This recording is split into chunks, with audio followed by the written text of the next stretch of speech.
Hello, I'm Debanjan Chakravarti of the British Council. I'm in conversation with Marianne Tudor-Craig, who is a very well-known consultant and a trainer, and her specializes in education and international development. Welcome, Marianne, and thanks for speaking to us. Thank you.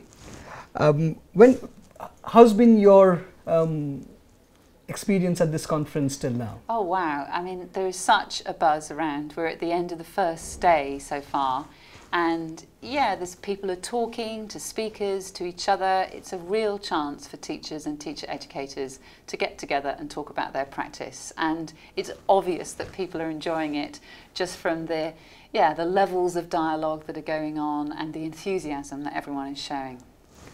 What do you think, Marianne, is the value of a conference like this in improving the quality of teacher education in India and in the region as a whole? I think professionals talking about practice, talking about the things that they're doing well, but also opening up to fellow professionals about some of the areas where they need help, puzzles, dilemmas, things that they're facing, where just a conversation can give you that almost light bulb idea, that moment when you thought, I hadn't thought of doing it that way, and you can go back and maybe change something that you do. But even if it's not quite as, even if it doesn't have such a great impact as that, it's making contacts, people that you can email. I think sometimes we work in very isolated situations, and we talk about the black box of the classroom or the black box of the training room, and we don't have time in our daily lives to talk to people doing the same thing. And when we do, we find out actually that we're facing very similar dilemmas. So it's nice to hear that. Right. Marianne, you are one of a leading authority on assessment and evaluation, and you've worked extensively in India.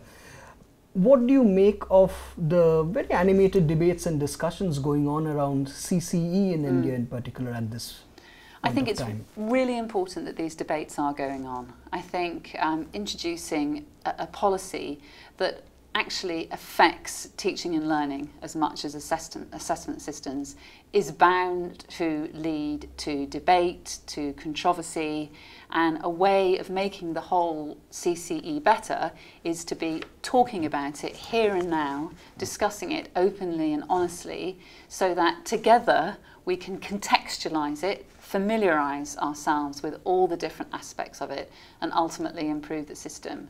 So it's challenging, there's no doubt it's challenging, but any new policy is challenging, and it challenges the very core of our values, CCE, about what teaching is.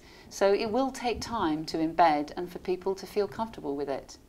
And what about teacher evaluation? There's a lot of discussion going on in India at the moment about improving the quality of teaching in the classroom, improving the quality of teacher education in the country. So what is it about teacher evaluation?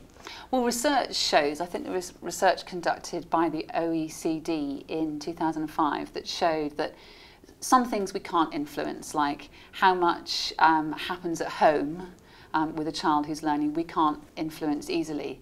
But actually, we can influence teacher quality. We can make teaching better through teachers, as long as we have their buy-in in part of the process. And I think that's what's important for India at the moment, is to get teachers buy-in in evaluating their performance, either themselves, with mentors, with peers, with their seniors, and for them to really want to do it and engage in the process. And that way we can improve quality, which ultimately will impact on the learning outcomes for students.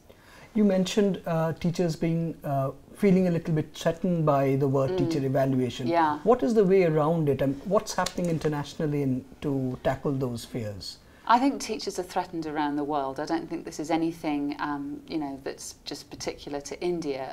Certainly in the UK, when I was managing, when I was a teacher, I was slightly threatened, and when I was managing also, my teachers were threatened.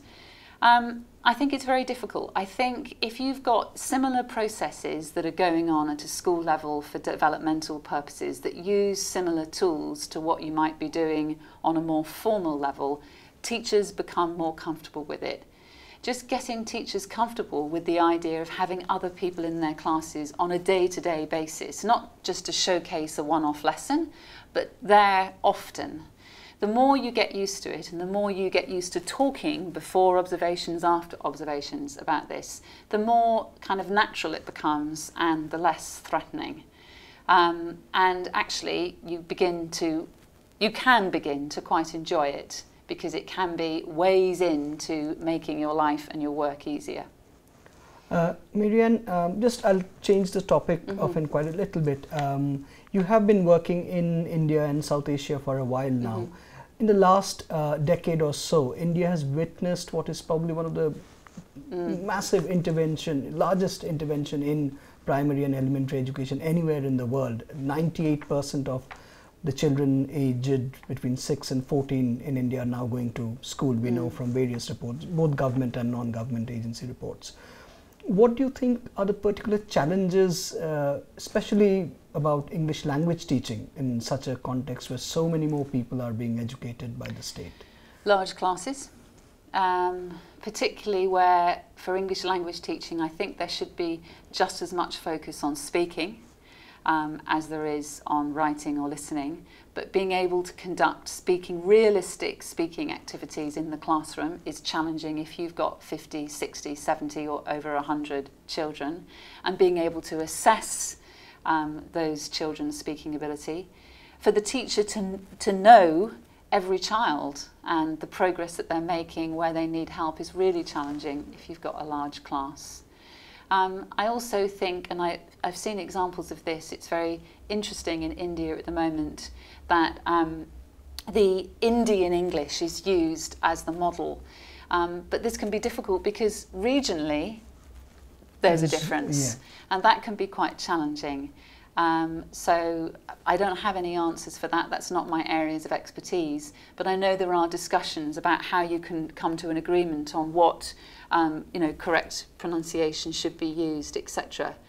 I think the large numbers, more diversity, obviously, and this is, as I understand it, this is a big window of opportunity, having this many people going through school, and it reaches a peak at some point. I don't know when, like 2020 or something. That's what. So making the most, maximising this period is really important. But change takes a long time to happen. So there's a tension between that.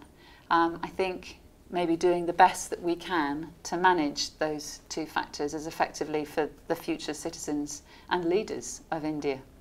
Thank you so much, Marianne, for taking the time to talk to us. You're very welcome. We were talking to Marianne Tudor-Craig, one of our consultants working on English language teaching across India for the British Council and also elsewhere. Thank you, Marianne. Thank you.